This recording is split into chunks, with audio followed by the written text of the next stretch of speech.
6টা দোয়া এবং জিকির আছে, যেই দোয়া জিকিরগুলো কোরআন হাদিসে বর্ণিত সকল দোয়া জিকিরের খোলাসা, সারমর্ম এবং নির্যাস। এই 6টাকে যদি কোনো মুসলমান নিয়মিত আঁকড়ে ধরে, তাহলে কোরআন এবং হাদিসের যত দোয়া এবং জিকির আছে কেমন যেন তার নির্যাসটা নিয়মিত সে আমল করলো।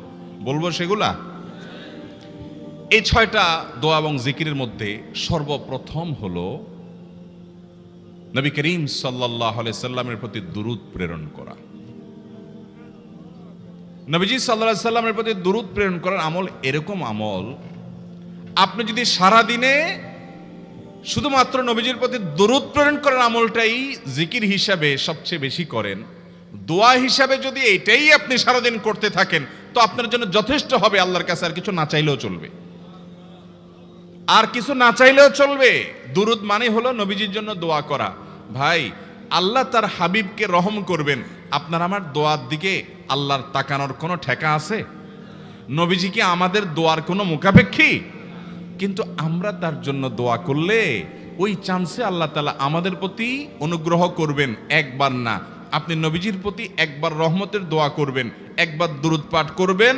মান সাল্লা আলাইয়া মাররাতান সাল্লাল্লাহু আলাইহি আশারা। নবীজি সাল্লাল্লাহু আলাইহি সাল্লাম বলেছেন, একবার আমার জন্য তোমরা দোয়া করলে, আমার প্রতি দুরূদ পাঠ করলে, আল্লাহ তাআলা তোমাদের জীবনে 10 বার 10 জায়গায় 10 টাইমস তোমাদের উপরে আল্লাহ তাআলা অনুগ্রহ করবেন। আপনি টেরও পাবেন না কত জায়গায় আল্লাহ অনুগ্রহ করেছেন। আল্লাহ বাঁচাই দিয়েছেন, একটুর জন্য শেষ হয়ে যান নাই। ওই যে দুরূদ পড়ছেন, আল্লাহ তাআলা রক্ষা করছে, আপনি খবরও নাই। আল্লাহ তাআলা আপনার প্রতি বিশাল একটা দান করছে, আপনি লক্ষ্যও করেন নাই। ওই যে দুরূদ পড়ছেন একবার, 10 বার রহমত হবে। এভাবে যত দুরূদ পড়বে সে তত রহমত এবং অনুগ্রহ পাবে। এক সাহাবী বলেছেন, ইয়া রাসূলুল্লাহ, আমি আমার দোয়ার কত অংশ আপনার জন্য রিজার্ভ রাখবো? আমি তো আল্লাহর কাছে অনেক কিছু চাইবো, অনেক কিছু নিবেদন করব, আপনার জন্য যেন আল্লাহ রহমত নাজিল করে, এটাই হলো দুরূদ। এই দুরূদটা আমি কি পরিমাণ রাখবো? 4 ভাগের 1 ভাগ, 3 ভাগের 1 ভাগ, অর্ধেক? এরপরে সাহাবী বলছেন, আসলে যদি সবগুলোই করি, উনি এক একটা পার্সেন্টেজ বলছেন, আর নবী করিম সাল্লাল্লাহু আলাইহি সাল্লাম বলছেন যে, তাকে বোঝাচ্ছেন যে আরো বেশি করতে পারলে ভালো হয়। তো সাহাবী বাড়াইতে বাড়াইতে শেষ পর্যন্ত বলেন যে, আমার দোয়া যদি সবগুলো আপনার জন্য করি, আমি যদি আর কোনো দোয়া না করি, শুধু আপনার জন্যই দোয়া করি, নবী করিম সাল্লাল্লাহু আলাইহি সাল্লাম তাকে সুসংবাদ দিলেন যে, তাহলে তোমার আর কোনো সমস্যা থাকবে না, সব সমস্যা দূর হয়ে যাবে, তোমার কোনো পেরেশানি থাকবে না। ভাইরা আমার, দুরূদের আমল এমন একটা আমল যে আপনার জীবনে কোনো বিপদ, কোনো মুসিবত, কোনো পেরেশানি, কোনো সমস্যা দেখা দিয়েছে, আপনি যদি দুরূদ পড়তে থাকেন, কোনো কিছু মনে আসছে না, অনেক সময় ছাত্র জিজ্ঞেস করে, ভাই পরীক্ষার হলে পড়া ভুলে গেছি, কি করব? আমি দুরূদ পড়া শুরু করেন। আরবদেরকে দেখা যায় কোনো কিছু ভুলে গেলে তারা বলে আল্লাহুম্মা সাল্লি আলা মুহাম্মদ, আল্লাহুম্মা সাল্লি আলা মুহাম্মদ, এটা শুরু করে তারা।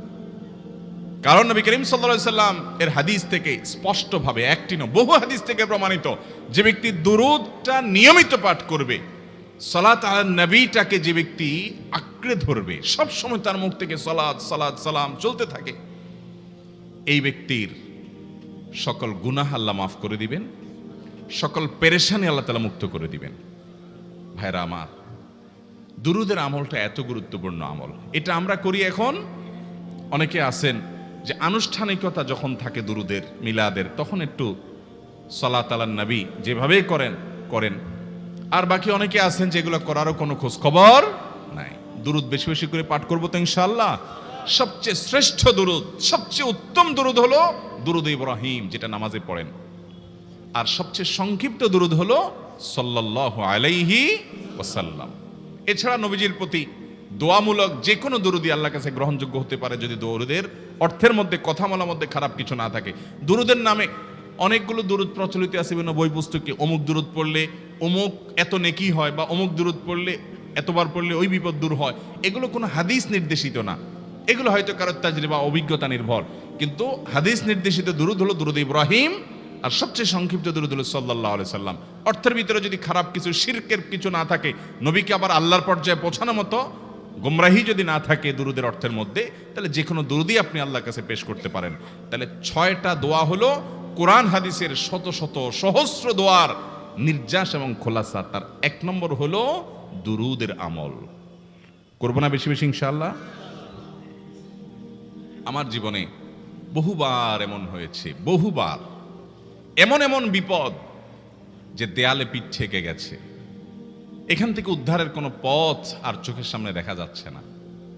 আমি এই আমলটি, এর পাশাপাশি ইস্তেগফারের আমল যেটা দ্বিতীয় নম্বরে বলবো আমি, এই দুটি আমল কন্টিনিউয়াসলি করে গেছি হরদম, প্রতি নিঃশ্বাসে নিঃশ্বাসে, বাস টয়লেটের টাইম বাদে বাকি ফুল টাইম এটা দুরূদ এবং ইস্তেগফার অব্যাহত রাখছি। আল্লাহ তাআলা এমন ভাবে অলৌকিক ভাবে উদ্ধার করেছেন যে আমার কল্পনায়ও আসে না যে এখান থেকে এভাবে হেল্প হতে পারে। ভাইরা আমার অভিজ্ঞতার 2 পয়সার কোনো মূল্য নাই। আমার অভিজ্ঞতা কি আসলো না আসলো এটাতে কিছু আসা যায় নাই।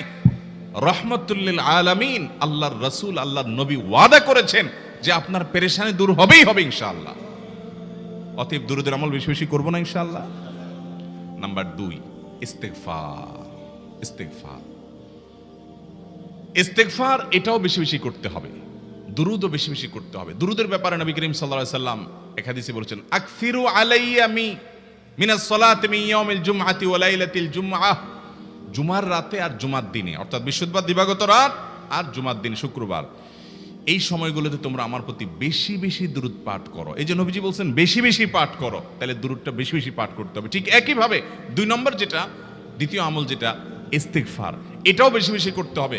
কারণ ইস্তেগফার সম্পর্কে কোন কোন হাদিসের ভাষ্যের মধ্যে মান লাজিমাল ইস্তেগফার ভাষ্য এসেছে, অর্থাৎ যে ব্যক্তি ইস্তেগফারকে আঁকড়ে ধরবে, এটাকে কন্টিনিউয়াসলি করবে, ইস্তেগফার কখনো ছাড়বে না, সবসময় তার মধ্যে ইস্তেগফার অব্যাহত থাকবে, ওই ব্যক্তিকে আল্লাহ রাব্বুল আলামিন বিভিন্ন পেরেশানি থেকে সারপ্রাইজড হওয়ার মতো এমন এমন পথ বের করে দিবে যে সে চিন্তাও করে নাই।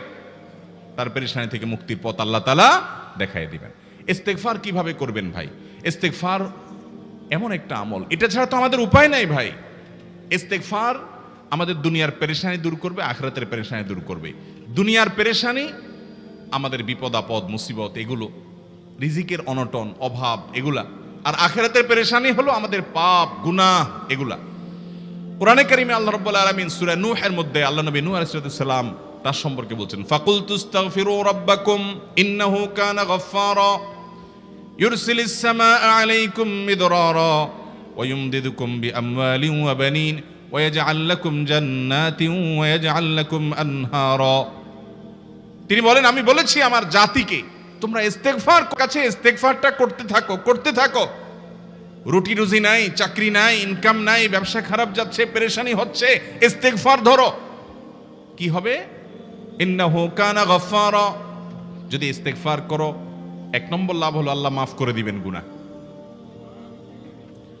ইউরসিলিস সামাআ আলাইকুম মিদরারা, যাতে ফসল ভালো হয়, রিজিক ভালো হয়, সেই ব্যবস্থা আল্লাহ করবেন। ওয়া ইউমদিদুকুম বিআমওয়ালিন ওয়া বানিন, ছেলে মেয়ে হয় না অথবা ভালো ছেলে মেয়ে নাই, আল্লাহ তাআলা নেক সন্তান দিয়ে তোমাকে শক্তিশালী করবেন, সম্পদ দিয়ে শক্তিশালী করবেন। ওয়া ইয়াজআল লাকুম জান্নাতিন ওয়া ইয়াজআল লাকুম আনহারা, আল্লাহ তাআলা প্রসবন দিবেন, ফসল দিবেন, বরকত দিবেন রুজিতে। কিসের মাধ্যমে? ইস্তেগফার। কিসের মাধ্যমে ভাই? ইস্তেগফার। আহা, ইস্তেগফারের আমল আমাদের দেশে মানুষ আমরা জানি না ভাই।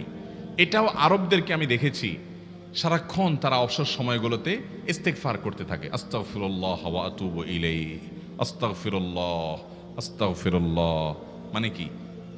আল্লাহর কাছে আমি ক্ষমা প্রার্থনা করি, আল্লাহর কাছে আমি মাপ চাই, আল্লাহর কাছে আমি তওবা করি, আল্লাহর দিকে আমি ধাবিত হই, আল্লাহর কাছে আমি ফিরে যাই, আস্তাগফিরুল্লাহ আস্তাগফিরুল্লাহ। আপনি বসে আছেন নিরিবিলি, ভাইরা আমার, এখন আর নিরিবিলি বলতে কোনো সময় নাই, এখন আর ফ্রি টাইম নাই, এখন আর আমাদের অবসর টাইম নাই। আস্তাগফিরুল্লাহ কখন বলবো? মোবাইল টিপতে টিপতে টিপতে টিপতে, ফেসবুকের নোটিফিকেশন দেখতে দেখতে দেখতে, লাইক কমেন্ট গুনতে গুনতে আমাদের এখন কোনো ফুরসত নাই। বাহিরে তো নাই, টয়লেটে গেলেও তখন আমাদের ব্যস্ততা মোবাইল নিয়ে, ফেসবুক নিয়ে, ঘুমাইতে গেলেও আমাদের ব্যস্ততা। ও ভাই আমার, অথচ আমার হায়াত শেষ হয়ে যাচ্ছে, আমল নামার শূন্য খালি, ফেসবুক টিপাটিপিতে পরিপূর্ণ। আল্লাহর কাছে কি নিয়ে যাবেন? ইস্তেগফার করবেন তো ইনশাআল্লাহ? অবসর সময় ইস্তেগফার করবেন তো ইনশাআল্লাহ? নিরিবিলি আছেন, একাকী আছেন, ইস্তেগফার চালায় দেন। 10 সেকেন্ড টাইম পাইছেন, ইস্তেগফার শুরু করে দেন। ডাক্তারের কাছে গেছেন, ওয়েটিং এ আছেন, বসে আছেন, ইস্তেগফার করতে থাকেন। সিরিয়াল আছেন কোনো কাজের, ইস্তেগফার করতে থাকেন। ডিউটিতে যাচ্ছেন, গাড়িতে, বাইসাইকেলে, বাইকে, যে কোনো ভাবে পায়ে হেঁটে ইস্তেগফার করতে থাকেন।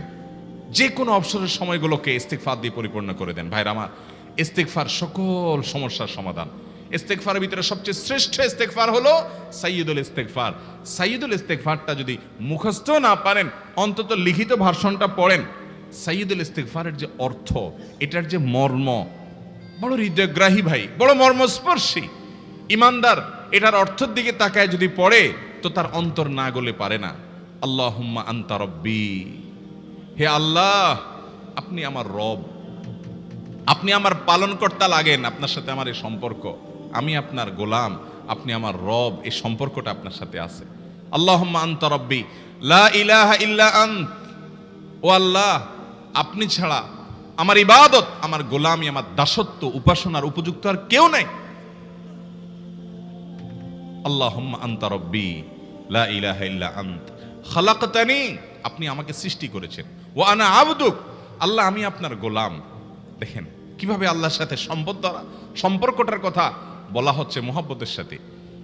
খালাকতানি ওয়া আনা আবদুক, আল্লাহ আপনি আমাকে সৃষ্টি করেছেন আর আমি আপনার গোলাম। ওয়া আনা আলা আহদিকা ওয়া ওয়া'দিকা মাস্তাতা'তু, আল্লাহ আপনার সাথে যে অঙ্গীকার করেছিলাম, আলাস্তু বিরব্বিকুম, আপনি জিজ্ঞেস করেছেন। আলমে আরওয়াহাতে আমরা বলেছি বালা, হ্যাঁ আপনি আমার রব। আপনাকে রব হিসাবে স্বীকৃতি দিয়ে আপনার গোলামি করার যে অঙ্গীকার আমরা করেছি, কালিমাতুশ শাহাদা যে আমরা পাঠ করেছি, এই যে আপনার সাথে কৃত অঙ্গীকার, রব হিসাবে স্বীকৃতি দেওয়ার পর, গোলাম হিসাবে মেনে নেওয়ার পর, আমি আপনার যে গোলামি করার কথা ছিল, ওয়া আনা আলা আহদিকা ওয়া ওয়া'দিকা মাস্তাতা'তু, যতটুকু পারছি আমি সে ওয়াদার উপরে থাকার চেষ্টা করছি আল্লাহ। ওয়া আনা আলা আহদিকা ওয়া ওয়া'দিকা মাস্তাতা'ত আবুউ লাকা বিনি'মাতিকা আলাই, আল্লাহ আমি স্বীকার করি আপনি আমার প্রতি অনেক নিয়ামত দিয়েছেন, অনেক নিয়ামত দিয়েছেন, এটা আমি স্বীকার করি। ওয়া আবুউ লাকা বিযামবি, আর আমি এও স্বীকার করি যে আল্লাহ অনেক অপরাধ, অনেক পাপ আমার দ্বারা হয়ে গেছে। ফাগফিরলি, অতএব আপনি আমাকে মাফ করে দেন।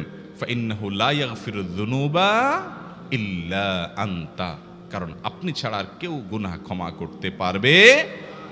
ভাইরা আমার, অর্থের দিকে লক্ষ্য করে করে, মর্মটা বুঝে বুঝে একটু সাইয়্যিদুল ইস্তেগফার পড়েন। লেখা দেখে দেখে পড়েন, ইউটিউব থেকে দেখে দেখে পড়েন, কিন্তু পড়েন। আল্লাহুম্মা আনতা রাব্বি লা ইলাহা ইল্লা আন্ত খালাকতানি ওয়া আনা আবদুক ওয়া আনা আলা আহদিকা ওয়া ওয়া'দিকা মাস্তাতা'তু আউযু বিকা মিন শাররি আবুউ লাকা বিনি'মাতিকা আলাইয়া ওয়া আবুউ লাকা বিযামবি ফাগফিরলি ফাইন্নাহু লা ইয়াগফিরুয যুনুবা ইল্লা আনতা। এটা হলো বড় ইস্তেগফার। এত বড় ইস্তেগফার পড়তে পারেন না, কোনো পেরেশানি নাই, কোনো অসুবিধা নাই। সবচেয়ে ছোট ইস্তেগফার হলো আস্তাগফিরুল্লাহ আস্তাগফিরুল্লাহ আস্তাগফিরুল্লাহ। আল্লাহ আপনার কাছে ক্ষমা চাই, কত ভুল হয়ে যায়, কত অন্যায় হয়ে যায়। ভাইরা আমার, এটা হলো রিমুভার। ভুল করে কিছু লিখছেন, রিমুভ করে ফেলছেন, শেষ হয়ে গেছে। আপনি ঘন ঘন ইস্তেগফার পড়তে থাকেন, অগণিত ভুল হয়, অগণিত ত্রুটি হয়, বারবার ইস্তেগফার এগুলোকে সবগুলোকে শেষ করে দেয়। ভাইরা আমার, নিরাপত্তা এনে দেয়। আল্লাহ কোরআনে কারিমে বলেছেন যে আপনার রব আপনার কওমের প্রতি আযাব নাজিল করবেন না যদি আপনি থাকেন, আর যদি তারা ইস্তেগফারে রত রাখে তাহলে গণ আযাব আল্লাহর পক্ষ থেকে আসবে। অতএব ভাইরা আমার, ইস্তেগফার বেশি বেশি করতে হবে। 6টা আমল, 6টা জিকির, দোয়া হলো শত শত হাজার দোয়া এবং জিকিরের সান্নিধ্যাসের। দ্বিতীয়টা হলো ইস্তেগফার। চেষ্টা করব না ইনশাআল্লাহ ইস্তেগফার করা, চলতে ফিরতে আস্তাগফিরুল্লাহ ওয়া আতুবু ইলাইহি, অথবা শুধু আস্তাগফিরুল্লাহ। আরেকটা ইস্তেগফার হাদিসে বর্ণিত, আস্তাগফিরুল্লাহাল্লাযী লা ইলাহা ইল্লা হুয়াল হাইয়ুল কাইয়্যুম ওয়া আতুবু ইলাইহি ওয়া লা হাওলা ওয়া লা কুওয়াতা ইল্লা বিল্লাহ। এটাও ইস্তেগফার। তাহলে একটা বড় ইস্তেগফার, একটা মিডিয়াম, একটা ছোট, যার যেটা সুবিধা হয় এটা পড়েন। বড়টা হলো সাইয়্যিদুল ইস্তেগফার, সবচেয়ে শ্রেষ্ঠ ইস্তেগফার যেটা হাদিসে বর্ণিত হয়েছে। সাইয়্যিদুল ইস্তেগফার নবীজি সকাল সন্ধ্যা পাঠ করতেন, বিভিন্ন সময় পাঠ করতেন, রাতে পাঠ করার কথা বলতেন। সাইয়্যিদুল ইস্তেগফার পাঠ করলে আল্লাহ রাব্বুল আলামিন ওই দিনে, ওই রাতে, ওই ব্যক্তি মারা গেলে তার সব গুনাহ খাতা মাফ করে তাকে জান্নাত দিবেন ইনশাআল্লাহ। অতএব ভাইরা আমার, সাইয়্যিদুল ইস্তেগফার সবচেয়ে বড়, আস্তাগফিরুল্লাহাল্লাযী লা ইলাহা ইল্লা হুয়াল হাইয়ুল কাইয়্যুম ওয়া আতুবু ইলাইহি ওয়া লা হাওলা ওয়া লা কুওয়াতা ইল্লা বিল্লাহ। এটা হলো মাঝারি ধরনের। আর সবচেয়ে ছোট ইস্তেগফার হলো আস্তাগফিরুল্লাহ ওয়া আতুবু ইলাইহি। তাহলে 6 আমলের কয়টা গেল? 2টা। প্রথমটা হলো দুরূদ আর দ্বিতীয়টা হলো ইস্তেগফার। নাম্বার 3, এটা আমাদের বেশিরভাগ মানুষ জীবনে হয়তো শুনেনও নাই, অনেকে হয়তো শুনছেন, আমল করা হয় না। খুব সীমিত সংখ্যক আল্লাহর বান্দার আমলের তৌফিক হয়। সেটা হলো ইয়া যাল জালালি ওয়াল ইকরাম। এটা একটা জিকির, আল্লাহ তাআলাকে ডাকা, আহ্বান করা, এটাই জিকির। ইয়া যাল জালালি ওয়াল ইকরাম। নবী করিম সাল্লাল্লাহু আলাইহি সাল্লাম বলেছেন, আলিজু বিয়া যাল জালালি ওয়াল ইকরাম। তোমরা ইয়া যাল জালালি ওয়াল ইকরাম এটাকে আঁকড়ে ধরো, এটাকে নিয়মিত করো, বেশি বেশি করে বলতে থাকো এটাকে সব সময় এটাকে মুদাওয়ামাতের সাথে কন্টিনিউয়াসলি এটা বলতে থাকো, ইয়া যাল জালালি ওয়াল ইকরাম। অনেক উলামায়ে কেরাম, মুহাদ্দিসিনে কেরাম ইয়া যাল জালালি ওয়াল ইকরাম কেন নবীজি এত বেশি বলতে বলেছেন, এটার মাধ্যমে আমাদের লাভটা কি, এর ব্যাখ্যা করতে গিয়ে বলেছেন ইয়া যাল জালাল মানে হলো হে মহান মহান বড়ত্বের অধিকারী, হে জালালের অধিকারী, হে জালাল। ওয়াল ইকরাম হে দানশীল। তাহলে প্রথম বাক্যে আল্লাহর বড়ত্বের কথা স্বীকৃতি দিয়ে প্রশংসা করা হয়, আর দ্বিতীয় বাক্যে হে দানশীল বলে আল্লাহ তাআলার কাছ থেকে চাওয়া হয় যে আপনি যেহেতু দানশীল এবং আপনি যদি মহান, অতএব আপনি আমাকে দান করেন। এটা ডাকলেই, আল্লাহকে এই বলে ডাকলেই চাওয়া হয়ে যায়। এই জন্য বেশি বেশি করে ইয়া যাল জালালি ওয়াল ইকরাম পড়তে হবে। অনেকে হয়তো নতুন শুনেছেন, আজকে থেকে শুরু করে দিবেন ইয়া যাল জালালি, সকাল বিকাল। মনে থাকে না তো লিখে লিখে ওয়ালে টাঙ্গায় দেন, বাসা বাড়িতে এমন জায়গায় লিখে রাখেন তাকাইলে নজরে পড়ে, কারণ মোবাইলে আমাদেরকে সবকিছু ভুলায় দেয়, দুনিয়ার ব্যস্ততা সব ভুলায় দেয়। এই জন্য বেশি বেশি ইয়া যাল জালালি ওয়াল ইকরাম পড়বো। 3টা হয়ে গেল। নাম্বার 4 নম্বর যে দোয়া এবং জিকির করতে নবী করিম সাল্লাল্লাহু আলাইহি সাল্লাম সব সময় আমাদেরকে উৎসাহ দিয়েছেন, অনুপ্রেরণা দিয়েছেন। এবং ইবনে সাদি রাহিমাহুল্লাহ তিনি 6টা নির্যাস দোয়া এবং জিকির যে বলেছেন তার 4 নম্বর হলো লা হাওলা ওয়ালা কুওয়াতা ইল্লা বিল্লাহ। লা হাওলা ওয়ালা কুওয়াতা ইল্লা বিল্লাহ। লা হাওলা ওয়ালা কুওয়াতা ইল্লা বিল্লাহ এটা হলো সারেন্ডার করা, আল্লাহর কাছে সারেন্ডার করা, আত্মসমর্পণ করা। মানে আল্লাহ ছাড়া কোনো ভালো কাজ করার ক্ষমতা কারণ নাই, করার তৌফিক দেওয়ার ক্ষমতা কারণ নাই, আর পাপ থেকে বাঁচানোরও ক্ষমতা কারণ নাই। এই জন্য আমি কেমন যেন আল্লাহর কাছে সারেন্ডার করছেন, লা হাওলা ওয়ালা কুওয়াতা ইল্লা বিল্লাহ। কোনো অবস্থা, কোনো সামর্থ্য এগুলো কারোর কাছে নাই, শুধুমাত্র কার কাছে আছে? আল্লাহর কাছে আছে। এই অর্থ বুঝে আপনি লা হাওলা ওয়ালা কুওয়াতা ইল্লা বিল্লাহ বেশি বেশি পাঠ করবেন। নবী করিম সাল্লাল্লাহু আলাইহি সাল্লাম বলেছেন, তোমাদেরকে কি আমি জান্নাতের একটা ভান্ডারের খবর দেব, যেটা জান্নাতের ভান্ডার, সওয়াব টওয়াব না, সাধারণ অল্প স্বল্প সওয়াব না, পুরো জান্নাতের ভান্ডারের সন্ধান দিয়ে দিব। সাহাবা ইকরাম তো চাইতেনই সেটা। নবীজি সাল্লাল্লাহু আলাইহি সাল্লাম তখন বলেছেন যে লা হাওলা ওয়ালা কুওয়াতা ইল্লা বিল্লাহ এটা হলো কানজুম মিন কুনুজিল জান্নাহ, জান্নাতের ভান্ডার সমূহের মধ্যে থেকে একটা বড় ভান্ডার হলো লা হাওলা ওয়ালা কুওয়াতা ইল্লা বিল্লাহ। অতএব এই আমলটাও বেশি বেশি করবেন। 4 নম্বর আমল হয়ে গেল। দুরুদের আমল 1, ইস্তিগফারের আমল 2, ইয়া যাল জালালি ওয়াল ইকরাম 3, লা হাওলা ওয়ালা কুওয়াতা ইল্লা বিল্লাহ। কয়টা হলো? 4। 5 নম্বর আমল হলো দোয়া ইউনুস। দোয়া ইউনুস জানা আছে তো? লা ইলাহা ইল্লা আনতা সুবহানাকা ইন্নী কুনতু মিনাজ জালিমিন। ভাইরা আমার, অর্থের দিকে তাকায়া মাঝে মধ্যে মোবাইল টোবাইল সব ফালায় রেখে একটু আল্লাহর সাথে কথা বলবেন, আল্লাহর সাথে একটু কানেক্টেড হওয়ার চেষ্টা করবেন, আল্লাহর সাথে একটু সংযুক্ত হওয়ার চেষ্টা করবেন। ডিসকানেক্টেড তো পুরো লাইফটা কাটাই দিলেন, একটু কানেক্টেড হওয়ার চেষ্টা করেন। প্রতিদিন কিছু সময় বসে একটু জিকির করেন, চলতে ফিরতে একটু আল্লাহকে সময় দেন। আপনি উপকৃত হবেন, আপনার কল্ব জিন্দা হবে, আমল নামা সওয়াবে পরিপূর্ণ হবে। লা ইলাহা ইল্লা আনতা সুবহানাকা ইন্নী কুনতু মিনাজ জালিমিন। অর্থের দিকে তাকান, কত মর্মস্পর্শী। লা ইলাহা ইল্লা আনতা, আল্লাহ আপনি ছাড়া কোনো সত্যিকারের মাহবুদ নাই, উপাস্য নাই। সুবহানাক, আপনি পবিত্র, আমি আপনার পবিত্রতা জ্ঞাপন করছি। ইন্নী কুনতু মিনাজ জালিমিন, তবে আমি সেসব মানুষদের অন্তর্ভুক্ত যারা নিজের প্রতি নিজে জুলুম করেছে, অবিচার করেছে, অন্যায় করে আমার নিজের পায়ে নিজে কুড়াল মেরেছি বহু। অতএব আপনি আমাদের প্রতি রহম করেন। এই দোয়া পাঠ করে আপনারা সবাই জানেন আল্লাহর একজন নবী, তিনি জীবনের সবচেয়ে কঠিন পরিস্থিতির মুখোমুখি হয়ে এমন বিপদে পড়েছেন যে বিপদ থেকে উদ্ধারের কোনো পথ ছিল না। দুনিয়াবী সকল সিস্টেম বলবে যে সমুদ্রে নিক্ষেপিত হয়ে বিশাল বড় সমুদ্রের প্রাণী মাছের পেটে চলে গেলে সে মানুষ আবার বাঁচে কিভাবে? মুহূর্তের ভিতরেই তো মারা যাবে অক্সিজেনের অভাবে। এটাই দুনিয়ার সিস্টেম বলে। আল্লাহ তাআলা অলৌকিক ভাবে, লৌকিক সিস্টেমের ঊর্ধ্বে রেখে আল্লাহ তাআলা তাকে এই বাক্য পাঠ করার কারণে এর মাধ্যমে আল্লাহ তাকে মুক্তি দান করেছেন। এবং আল্লাহ তাআলা এই ঘটনা কোরআনে উল্লেখ করার পর একটা সুসংবাদ বলছেন আমাদের সবার জন্য, বিরাট বড় আনন্দের সংবাদ। আল্লাহ বলেছেন, ওয়াকাযালিকা নুনজিল মুমিনিন। এই বাক্য পাঠ করার পর ইউনূস আলাইহিস সালামকে শুধু রক্ষা করেছেন আল্লাহ, তাই নয়, আল্লাহ বলেছেন একইভাবে তাকে যেরকম রক্ষা করেছি, এই বাক্য যদি কেউ পড়ার মতো পড়ে, হক আদায় করে পড়ে, মনের গভীর থেকে পড়ে, মর্ম উপলব্ধি করে পড়ে, নিয়মিত পড়ে, ওয়াকাযালিকা নুনজিল মুমিনিন, ঈমানদারদেরকে আমি রক্ষা করে দেব এভাবে। আরো শুনবেন, আমাদের প্রিয় নবী সাল্লাল্লাহু আলাইহি সাল্লাম বলেছেন, তোমরা আমার ভাই ইউনূস ইবনে মাত্তা যে দোয়া করেছে, ওই দোয়াটাকে তোমরা আঁকড়ে ধরবা, যে কোনো বিপদে আপদে মুসিবতে আল্লাহর কাছে চাইবা। ভাইরা আমার, আমরা বিপদ আপদে পড়লে হুজুরদের কাছে চলে যায় দোয়ার জন্য। অনেকে মাজারে চলে যায়, সেখানে মানত করে, টাকা পয়সা দেয় বিপদ উদ্ধার করার জন্য। কপাল পোড়া জানে না ও কার গোলাম, ও আরশে আজিমের মালিকের গোলাম, তার সাথে ডাইরেক্ট কানেক্টেড হওয়ার সুযোগ আছে, শুধু ইউজ করলেই হয়, সুইচ দিলেই হয়। কপাল পোড়া জানে না, ডানে বামে গিয়ে নিজের আমল বরবাদ করে, ঈমান বরবাদ করে, তাওহীদ নষ্ট করে।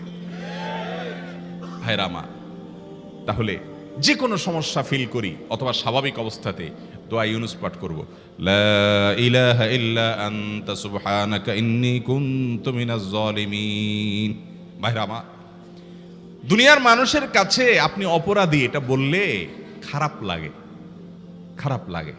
আপনি একটা অফিসে চাকরি করেন, দুর্নীতি করে চুরি করে ধরা পড়ছেন, বসের কাছে যায় মাপ চাইছেন, স্যার ভুল হয়ে গেছে, আর কখনো করব না, লোভে পড়ে করে ফেলছি, বিপদে পড়ছিলাম, টাকা টানছিল স্যার, আর কোনোদিন করব না, মাফ করে দেন স্যার, চাকরিটা রাখেন স্যার। আপনি মাপ চাইলেন, লজ্জিত হলেন, চোখের পানি ফেললেন, পাও ধরে মাপ চাইলেন, ছোট হলেন।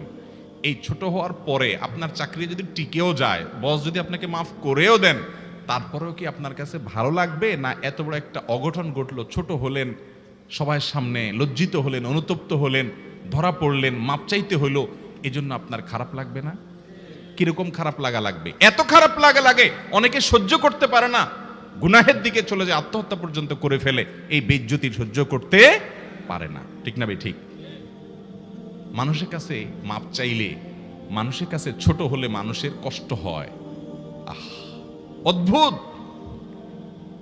আরশে আজিমের মালিকের কাছে সেজদায় পড়ে চোখের পানি ফেলে যদি স্বীকার করেন, ও মালিক, নামাজ পড়ি নাই, বড় জুলুম করেছি, কাবিরা গুনাহ করেছি, ও মালিক, হারাম জিনিস দেখে ফেলেছি, খারাপ জিনিস শুনে ফেলেছি, পাপ করেছি, অপরাধ করেছি মালিক, জাহান্নামের যে বিবরণ হাদিসে আসছে, এটা সহ্য করার ক্ষমতা আমার নাই, আপনি আমাকে মাফ করে দেন। এইভাবে যদি আল্লাহর কাছে একটু চোখের পানি ফেলে দোয়া করেন, একটু দোয়া করে দেখেন, আল্লাহর শপথ করে বলছি, আপনার জীবনে সবচেয়ে আনন্দের মুহূর্ত হবে তখন, যেদিন এরকম দোয়া করতে পেরেছেন, চোখের পানি ফেলতে পেরেছেন। দুনিয়ার মানুষের কাছে ছোট হলে মানুষের মনটা সংকীর্ণ হয়, ছোট হয়, মানুষ অপমান বোধ করে, খারাপ লাগে। মালিকের কাছে যদি কেউ মাপ চায়, চোখের পানি ফেলে, ইস্তেগফার করে, ছোট হয়, তাহলে তার অন্তরে আরো আনন্দ অনুভব হয়। সালহাতু সঙ্গে বুদি দিল খরাশ, আজমোদে এক জামানা খাকে বাস। পাথর হয়ে বহুকাল ছিলে ভাই, কিছু কালের জন্য একটু মাটি হও, আসো, একটু মাটি হয়ে দেখো।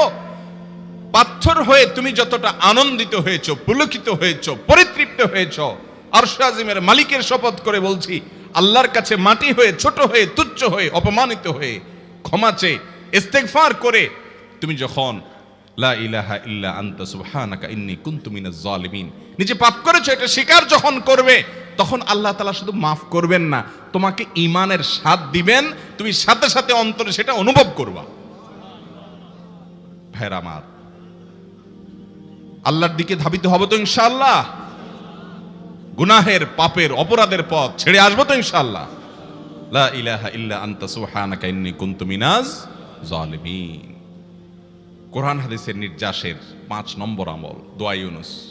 নবীজি সাল্লাল্লাহু আলাইহি সাল্লাম বলেছেন, আমার ভাই ইউনুস আলাইহিস সালাম তিনি আল্লাহর কাছে এটা পড়ে যেরকম বিপদ থেকে রক্ষা পেয়ে গেছেন, তোমরা আমার ভাই ইউনুস আলাইহিস সালামের দোয়াটা বেশি বেশি পড়বা, ওইটাকে তোমরা আঁকড়ে ধরবা, তোমাদেরকে আল্লাহ তাআলা উদ্ধার করবেন। আল্লাহ কোরআনে ওয়াদা করেছেন, ওয়া কাযালিকা নুনজিল মুমিনিন, এভাবে আমি ঈমানদারদেরকে রক্ষা করব। অতএব ভাইরা আমার, বিপদ আপদে ওই মাজারে দৌড় দিবেন না, হুজুরের কাছে দোয়া চান, এটাতে দোষের কিছু নাই, কিন্তু সবকিছুর আগে আপনি নিজে নিজের মালিকের কাছে চান। আমরা অনেকে দোয়া করি না, কেন করি না? আমরা মনে করি যাই রে, আমি এত গুনাহগার মানুষ, আমার দোয়া কবুল হবে, এই জন্য হুজুরের কাছেই শুধু যায়, যে হুজুর যদি কিছু বলে দেয়। আল্লাহর কাছে ডাইরেক্ট চাইলে যে পাওয়া যাবে, এটা অনেক মুসলমান বিশ্বাস করে না, ভালো করে জানে না। ভাইরা আমার, আল্লাহ কোরআনে বলেছেন, উদউনি আস্তাজিব লাকুম, তোমরা আমার কাছে দোয়া করো, আমি কবুল করব। ওয়াদা করেছেন আল্লাহ তাআলা। আমার রব কি ওয়াদার খেলাফ করে? আমাদের রব ওয়াদার খেলাফ করে? ইন্নাহু লা ইউখলিফুল মিআদ, তিনি ওয়াদার খেলাফ করেন না। তিনি বলেছেন তোমরা দোয়া করো, হালাল বক্ষণ থাকে, যদি হালাল উপার্জন যদি থাকে, শরীরে যদি হারাম যদি না থাকে, শর্ত আদায় করে দোয়া যদি করেন, দোয়া করে আবার হুলস্থুল যদি না করেন, তাড়াহুড়ো যদি না করেন, দোয়া করে আল্লাহর কাছে দরখাস্ত জমা দিয়ে দেন, দুরূদ পাঠ করেন, শর্ত আদায় করে দোয়া করেন, আপনি যত অপরাধী হন, যত গুনাহগার হন, যত পাপিষ্ঠ হন, আল্লাহ আপনার দোয়া কবুল করবে। আচ্ছা ভাই, আমরা যত খারাপ হই, আপনি নামাজ পড়েন না, আপনি ফিল্ম দেখেন, আপনি হারাম জিনিস দেখেন, আপনি অনেক খারাপ কাজ করেন, গালিগালাজ করেন, মানুষের হক মারেন, যত খারাপ আপনি হন, আপনি ইবলিসের চেয়ে বেশি খারাপ হতে পারবেন? ইবলিসের চেয়ে বেশি খারাপ হওয়ার সুযোগ আছে? খারাপের বাপ সে, তার মতো খারাপ তো আপনি চাইলেও হতে পারবেন না, ঠিক না ভাই? ঠিক। আচ্ছা, এই ইবলিস আল্লাহর কাছে দোয়া করছে কখন? এমন সময় যখন আল্লাহ তাকে নির্দেশ করছে সিজদা করো। আদমের সম্মানে সেই নির্দেশ সে লঙ্ঘন করেছে, ডাইরেক্ট আল্লাহর সামনে সরাসরি লঙ্ঘন, সরাসরি বিদ্রোহ। আপনার সামনে আপনার ছেলে, আপনার কর্মচারী, আপনার কাজের লোক ডাইরেক্ট যদি একটা জিনিস বলে পারবো না, কি পরিমাণ মেজাজ আপনার গরম হবে চিন্তা করেন। অথচ আপনিও মানুষ, সেও মানুষ, আর আল্লাহ হলেন সৃষ্টিকর্তা, এ হলো সৃষ্টি। সে যুক্তি দেখায়, খালাক্তানি মিন নার ওয়া খালাক্তাহু মিন তিন, আমারে আগুন থেকে তৈরি করছেন, তারে মাটি থেকে তৈরি করছেন, আমি কেন তারে সিজদা করব? তর্ক যুক্তি হাজির করে আল্লাহর নির্দেশকে আল্লাহর সামনে লঙ্ঘন করেছে। কত ডেঞ্জারাস সিচুয়েশন বুঝেন, কি পরিমাণ রাগ আল্লাহ রাব্বুল আলামিনের হওয়ার কথা। তার তো গুণবাচক নাম শুধু রহমান রহিম না, তার গুণবাচক নাম আছে কি? কাহার, জব্বার। তো আল্লাহ রাব্বুল আলামিনের এই গুণবাচক নামও তো আছে। তিনি হচ্ছে প্রচন্ড রকমের কাহারের অধিকারী। তো আল্লাহর সামনে ডাইরেক্ট তার আদেশকে লঙ্ঘন করেছে, হঠকারিতা দেখিয়েছে, অহংকার করেছে, দম্ভ দেখিয়েছে, এত বড় বেয়াদবি করেছে।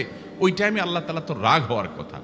ওই রাগের সময়, ওই কঠিন সময় ইবলিস যখন আল্লাহ তাকে বললেন, যাও ফখরুজ মিনহা ফাইন্নাকা রাজিম, জান্নাত থেকে বের হও, তুমি বিতাড়িত, আল্লাহ রাগ হয়ে তাকে জান্নাত থেকে বের করে দিলেন। ভাইরা আমার, এই রকম সময় পর্যন্ত ইবলিস দোয়া করে বসছে। কি দোয়া করছে? রব্বি আনজিরনি ইলা ইয়াউমি ইউবআসুন, আল্লাহ আমাকে সুযোগ দেন, কিয়ামত পর্যন্ত হায়াতটা দেন আমারে, দোয়া করে বসছে। কিন্তু আল্লাহ তাআলা কি করছেন? আল্লাহ বলছেন, তো বড় সাহস তোর, বেটা মাত্র সিজদা করতে বলছেন, করলি না, কমবখত, আবার দোয়া করস? আল্লাহ সেটা বলেন নাই। আল্লাহ কি করছেন? ইন্নাকা মিনাল মুনজারিন, যাও তোমাকে সুযোগ দেয়া হলো। সুবহানাল্লাহ।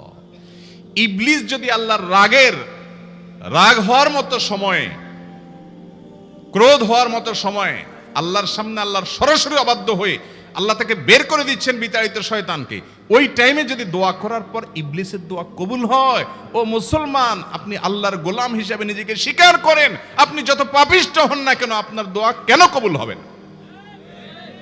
আল্লাহর কাছে দোয়া করবো না ইনশাআল্লাহ? ইবলিসই আমাদেরকে বুঝায়, ফুসলায়, তুই কোন মুখে দোয়া করবি আল্লাহর কাছে? তোর নামাজের ঠিক নাই, তোর ইবাদতের ঠিক নাই, এত আকাম কুকাম করস ফেসবুকে, ইউটিউবে, তোর মতো 2 নম্বর একটা মানুষ, কোন মুখে আল্লাহর কাছে দোয়া করবি? থাক, দোয়া করিস না, আমি কেমনে এই মুখ নিয়ে দোয়া করবি? এটা যখন আপনার মনের ভিতরে আসে, তখন বুঝবেন যে মিস্টার ইবলিস অ্যাক্টিভ হয়ে গেছে আপনার শরীরে। কথা কি বুঝাতে পারছি? আল্লাহর কাছে দোয়া করবেন তো ইনশাআল্লাহ। এই 6টা দোয়া জিকিরের 5 নম্বর দোয়া ইউনুস, অর্থ সহকারে বুঝে বুঝে আল্লাহর কাছে চাইবেন এবং দোয়া করবেন। 6 নম্বর হলো সুবহানাল্লাহ, আলহামদুলিল্লাহ, লা ইলাহা ইল্লাল্লাহ, আল্লাহু আকবার। এই বাক্যগুলো দেখবেন ঘুরে ফিরে নবী করিম সাল্লাল্লাহু আলাইহি ওয়াসাল্লাম সারাদিন পড়তেন। 5 ওয়াক্ত নামাজের পরে 33 বার দেখবেন। আবার দেখবেন সকাল সন্ধ্যায় সুবহানাল্লাহি ওয়া বিহামদি 100 বার, সুবহানাল্লাহি ওয়াল হামদুলিল্লাহি আল্লাহু আকবার 100 বার। আবার এগুলো মাঝে মধ্যে 10 বার, রাতের শোয়ার সময় 33 বার। বিভিন্ন সময় দেখবেন ঘুরে ফিরে এই সুবহানাল্লাহ, আলহামদুলিল্লাহ, লা ইলাহা ইল্লাল্লাহ, আল্লাহু আকবার, এগুলো একটা মিজানের পাল্লাকে পরিপূর্ণ করে দেয়। কোনোটা আসমান এবং জমিনের মধ্যবর্তী জায়গায় সওয়াব দিয়ে পরিপূর্ণ করে দেয়। এত বেশি ফজিলতপূর্ণ জিকির। এই জন্য পুরো কোরআন হাদিসের দোয়া এবং জিকিরের নির্যাসের শেষ এবং 6 নম্বর হলো বেশি বেশি করে দিন রাত 24 ঘন্টা যখন সুযোগ পাবেন, যেখানে যেখানে হাদিসে যে সংখ্যা বলা আছে ওটাতে করবেনই, ওর বাইরেও বেশি বেশি করে সুবহানাল্লাহ, আলহামদুলিল্লাহ, লা ইলাহা ইল্লাল্লাহ, আল্লাহু আকবার বেশি বেশি করবো না ইনশাআল্লাহ।